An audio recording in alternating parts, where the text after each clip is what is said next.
In the media coordination part of the ad agency, you have media buyers who are responsible for selecting appropriate media for the ads to be shown or displayed. Right, so the media buyers will examine the needs of a particular client and figure out what are the most effective media outlets to reach the intended target audience for a particular product.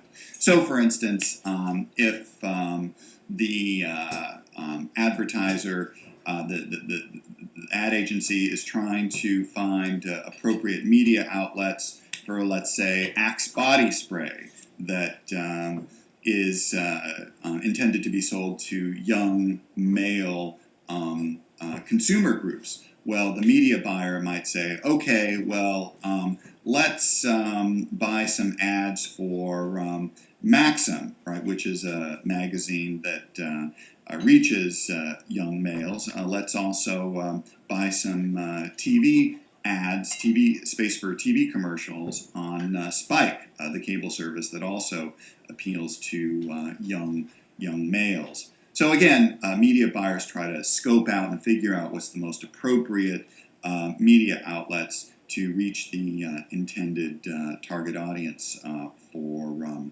a particular client. And then finally, account executives are primarily concerned with making sure that existing clients are happy, that their needs are being served, and the account executives will basically serve as a liaison between the advertising agency and the client. Account executives also try to bring in new business and find new clients that want to use the firm to advertise and market their particular products.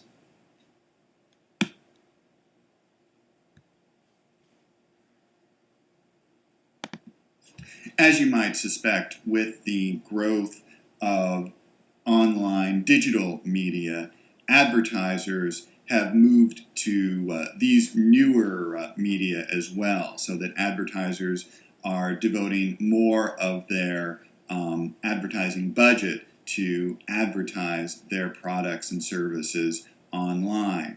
So that if you go to a typical website, you'll see that there are ads for various products and services on the top, on the side of the page. And also, advertisers are taking advantage of the enhanced capabilities of digital media and online sites, so that, for instance, some advertising on sites may include video ads, all right, and forms of moving animation. Other forms of advertising online include email ads, or the much despised spam ads that people receive in their email.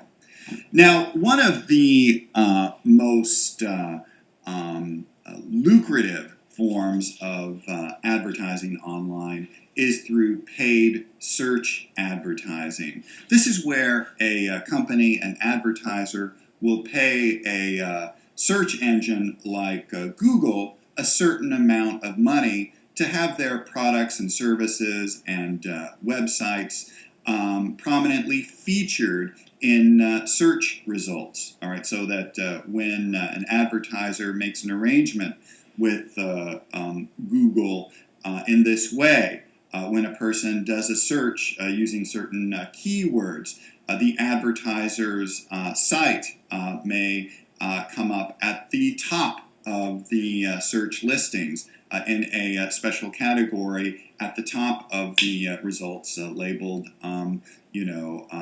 sponsored searches or featured companies. So, for instance, let's say that Starbucks places ads with Google in its search engine, so that anytime somebody enters the keyword coffee, all right, when they do a search, Starbucks site will be prominently featured in the search results. Now, another issue that we'll get into later on, though, is the way in which this skews information in certain directions when people do searches. That I think a lot of people think that when you do a search on Google that you just get this, unbiased results for different sites. That Google is this neutral arbiter of information and collects and provides people with a broad range of information for searches based on the use of keywords. But what I think this this practice of paid search advertising really makes clear is that these searches by commercial search engines like Google are really skewed towards the interests of advertisers, so that when you do a search, the results that you get for that search will prominently feature advertisers and their sites and information, whereas other sites that are not sponsored or that don't pay Google any money might be consigned to, I don't know, page 25 or 1000 of the search results. So, another thing for us to keep in mind in terms of the information that we get from these types of searches.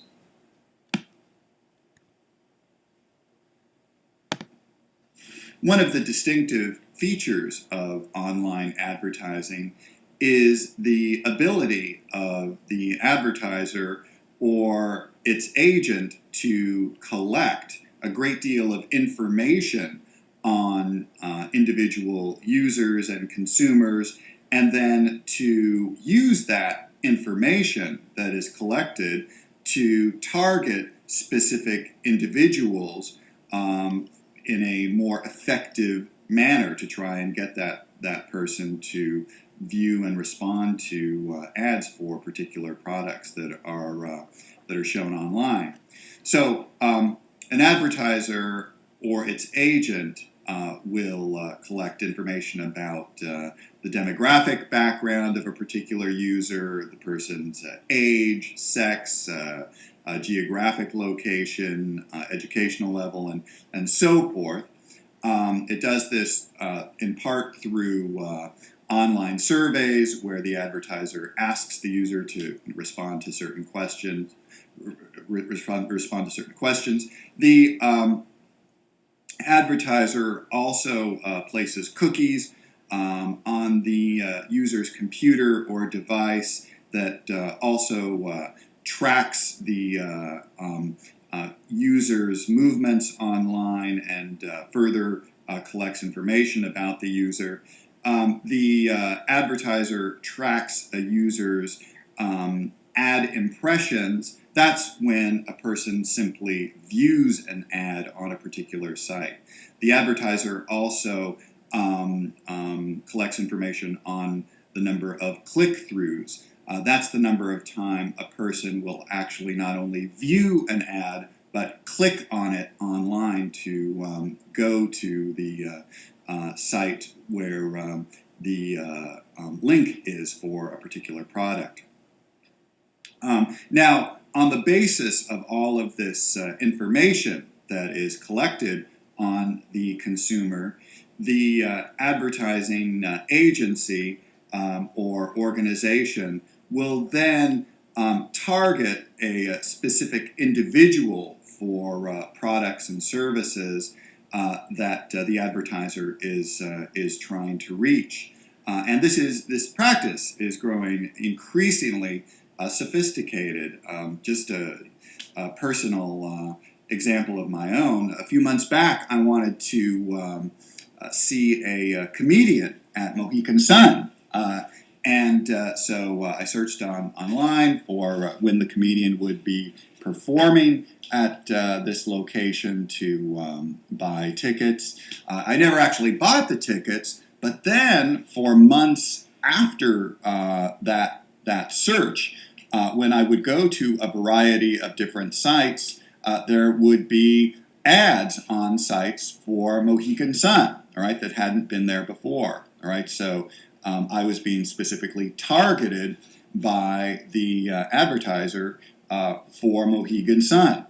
Now, I also have to mention that a lot of times this targeted advertising does not work because I've also increasingly been getting a lot of ads popping up on sites for a Christian singles dating service. And, just without going into a lot of detail, not a good match for me. All right, so that they were way off in terms of that targeted search for me. So sometimes this whole process is hit or miss. Now, this also takes us back to concerns about the right to privacy and the fact that we as individual users of online media are being targeted in various ways, and these companies are gathering a huge amount of information on us about our preferences, about our leisure activities, about our demographic, social factors, and so forth. And it raises questions about whether or not this data collection is intrusive and undermines our right to privacy in certain ways. And again, as we've talked about before, it raises the question, okay, well, what steps should one take individually or as a society to preserve one's right to privacy?